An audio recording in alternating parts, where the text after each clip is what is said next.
आका अलैहिस्सलाम की बारगाह में हुजूर और सवाल करने वाले अशरा मुबशरा में से सहाबी हैं हजरत साद बिन अबी वक्कास रदी अल्लाह तआला अन्हु। क्वेश्चन कितना प्यारा है, कहते हुजूर मैं मुस्तजाबुद दावात बनना चाहता हूँ। मुस्तजाबुद दावात किसको कहते हैं? जो दुआ मांगे वो दुआ कबूल हो जाए। कौन कौन बनना चाहता है हम में से? आए हाय, बस आप इसकी खूबसूरती समझे। अगर मैं और आप मुस्तजाबुद दावात बन गए, सारे प्रॉब्लम सॉल्व ना। What ever problem and calamity come towards me, मैं दुआ करूंगा खत्म हो जाएगी। ऐसा ही है ना।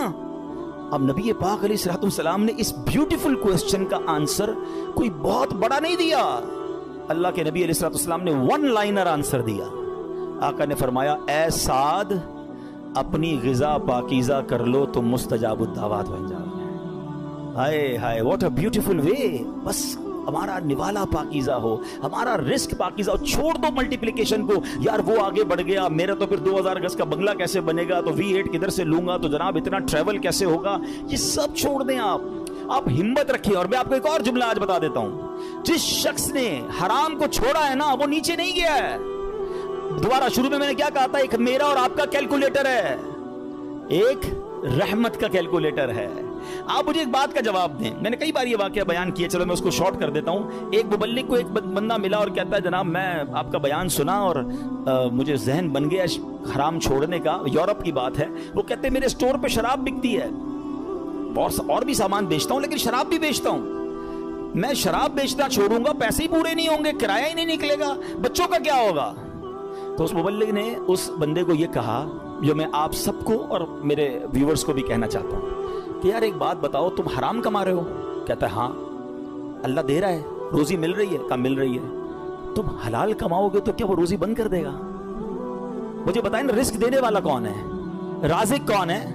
मैं अल्लाह की नाफरमानी करूं, वो दे रहा है, और मुझे डर ये है कि मैं उसको राजी करूंगा और वो बंद कर देगा। या तो रोजी देने वाला कोई और होता तो समझ आती बात कि भाई इबादत अल्लाह की करूंगा, वो बंदा नाराज हो जाएगा। जब रोजी देने वाला रब है, मेरा ईमान है, अकीदा है, इसका मतलब या तो वो ईमान कमजोर है, और अगर वो तवक्कुल मिल गया तो ये डेफिनेटली होगा कि आप अल्लाह की नाराजी छोड़े, आपको अंदाजा नहीं होगा कहां से रोजी आना शुरू हो जाएगी। हुआ क्या पता, सुने, ये मैं आपको प्रैक्टिकल वाकया बता रहा हूं। 1 या 1.5 साल बाद उसी मुबल्लिग की उसी नौजवान से फिर यूरोप में मुलाकात हुई। वो नौजवान ढूंढता हुआ आया, कहता है, मैं याद हूं आपको? कहते यार कुछ याद तो आ रहा है, आपसे मुलाकात हुई थी। कहा मैं वही हूं जिसने आपसे वादा किया था मैं शराब नहीं बेचूंगा। आपने कहा था कि अल्लाह तुम्हारी रोजी में बरकत देगा, ऐसा ही हुआ है, मैंने शराब बेचना छोड़ दी, पता नहीं किधर से रोजी आ रही है, अल्लाह ने बरकत डाल दी है। ये एक टेस्ट होता है, ये एक प्लान। आपको पहले लगेगा नहीं होगा, और बाज़ औक़ात कुछ दिनों तक आजमाया भी जाएगा। आप बोले यार मौलाना साहब ने कहा था कि भाई हराम छोड़ दो, पैसे ज्यादा हो जाएंगे, मैं तो रोज की रिश्वत 10,000 रुपए लेता था, मैंने छोड़ दी, आज तो 11,000 रुपए नहीं आए। ऐसा नहीं होगा, कुछ दिन आजमाया जाएगा। हो सकता है अल्लाह थोड़ी में ही तुम्हें सुकून अता कर दे, तुम्हें बरकत डाल दे, या फिर तुम्हें अपने गैब के खजानों से अता फरमाए। अब मैं आखिर एक आयत, इस बयान को एंड करते हुए, एक ऐसी आयत है, ऐसा दिलासा देती है, और इतनी प्रैक्टिकल कुरान की आयत है। यकीन करें, जब फंस जाओ ना, इस आयत को अल्लाह करे आप याद कर लें। मैं रेफरेंस दे देता हूं, आप ऐसा करें कि रेफरेंस नोट कर लें, अपने मोबाइल में नोट कर लें, फिर खुद कुरान पाक से निकाल लीजिएगा। वन ऑफ माय फेवरेट आयत ऑफ कुरान पाक। आए हाय हाय, क्या क्या दिलासा देती है। पारा नंबर 28 है, सूरह अत-तलाक है, आयत नंबर 2 और 3। ठीक है, ये आयत आप इसको याद कर लो, इसका तर्जुमा याद कर लो, जब भी टेंशन में हो ना आप ये आयत दोहरा लो। अब आयत सुने क्या है, पूरा फॉर्मूला अल्लाह ने कुरान में दे दिया है। अल्लाह फरमाता है, वमन यत्तकिल्लाह यजअल लहू मखरजा। जो अल्लाह से डरे, अल्लाह उसके लिए नजात का रास्ता निकालेगा, उसको एग्जिट डोर मिलेगा। फिर क्या फरमाया, वयरज़ुक़हु मिन हैसु ला यहतसिब। अल्लाह उधर से रोजी देगा जिधर तुम्हारा गुमान भी नहीं होगा। अच्छा, अब इसको थोड़ा प्रैक्टिकली करते हैं। ठीक है, ये सफेद दाढ़ी वाले बुजुर्ग बैठे हैं, मोर देन 50 ईयर्स जितने बैठे हैं ना, मैंने कभी आपसे बात नहीं की होगी इस मौजू पर, मगर आज मैं बहुत अजीब सा दावा करने जा रहा हूं। जितने यहाँ 50 साल से बड़ी उम्र के बैठे या 45 से प्लस है ना, अब मैं जो जुमला कहने जा रहा हूं आप सबसे पूछ लीजिएगा। आपकी जिंदगी में एक बार कम अज कम, इससे ज्यादा भी हो सकता है, एक बार ऐसा जरूर हुआ होगा कि आपको लगा होगा यार बस अब खत्म, फंस गए भाई, बड़ा मामला आ गया है, अब नहीं निकल सकता, इधर से निकलूंगा कैसे। और आप ऐसे निकले होगे कि आज जब आप सोचते तो आप हैरान है, यार मैं उस प्रॉब्लम से निकला कैसे। कैलकुलेटर कहता था कर्जा बहुत हो गया है, नुकसान बड़ा हो गया है, पैसे फंस गए, कहीं कोई पैसों का मामला हुआ होगा, कोई बीमारी का मामला हुआ होगा, कोई फैमिली प्रॉब्लम हुआ होगा, मगर आज सोचता हूं तो हैरान हो जाता हूं। ऐसा हुआ है? سب کے کئی لوگوں کے سر ہل رہے ہیں. اس کا مطلب کیا ہے؟ جو اللہ سے ڈرے اللہ اس کے لیے نجات کا راستہ نکالتا ہے. وَيَرْزُقْهُ مِنْ حَيْثُ لَا يَحْتَسِبُ, اللہ ادھر سے روزی دیتا ہے جدھر تمہارا گمان بھی نہیں ہوتا. جو لوگ اس بھروسے سے ہٹ جاتے نا, دیکھیں واٹ از دا کانسیکوینسز.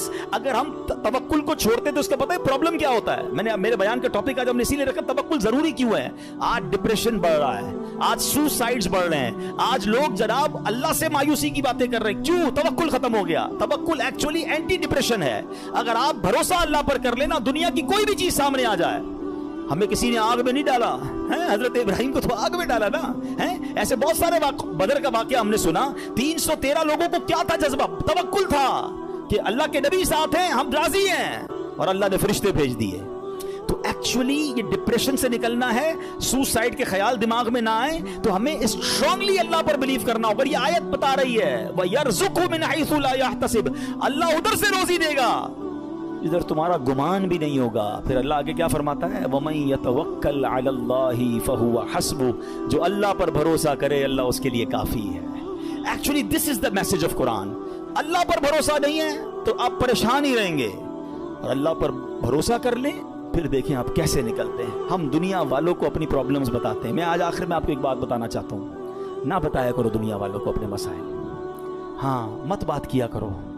کوئی کچھ کرتا بھی نہیں ہے اور کر سکتا بھی نہیں ہے. میری بیماری کون دور کر سکتا ہے؟ میرا پرابلم, کیونکہ سارے مسائل حل ہونے اللہ کی بارگاہ سے ہیں. دنیا والوں سے ہم بات کرتے ہیں نا, لوگ انجوائے کرتے ہیں, لوگ ہماری بات پر مزے لے رہے ہوتے ہیں. ہمارے سامنے نہیں کہتے, ہمارے بعد لوگوں کو بتاتے ہیں, آیا تھا میرے پاس, اس کا فلاں مسئلہ ہے, اس کا فلاں پرابلم ہے. ہاں بڑی بڑی باتیں کرتا ہے یہ والے پرابلم میں. یعنی ہماری پرابلم سے دنیا والے انجوائے کر رہے ہوتے ہیں. کیوں بتاتے ہو دنیا والوں کو بھائی؟ کسی کا احسان کیوں اٹھائیں, کسی کو حالات کیوں بتائیں؟ تمہیں سے مانگیں گے تم ہی دو گے, تمہارے در سے ہی لو لگی ہے. وہ شاعر کہتے ہیں نا, دنیا والے تو درد دیتے ہیں, دنیا والے تو درد دیتے ہیں, درد دل کی دوا مدینہ ہے, درد دل کی دوا. اور کیوں ہو مایوس اے مریضوں تم, کیوں ہو مایوس اے مریضوں تم, آؤ دارو شفا مدینہ ہے.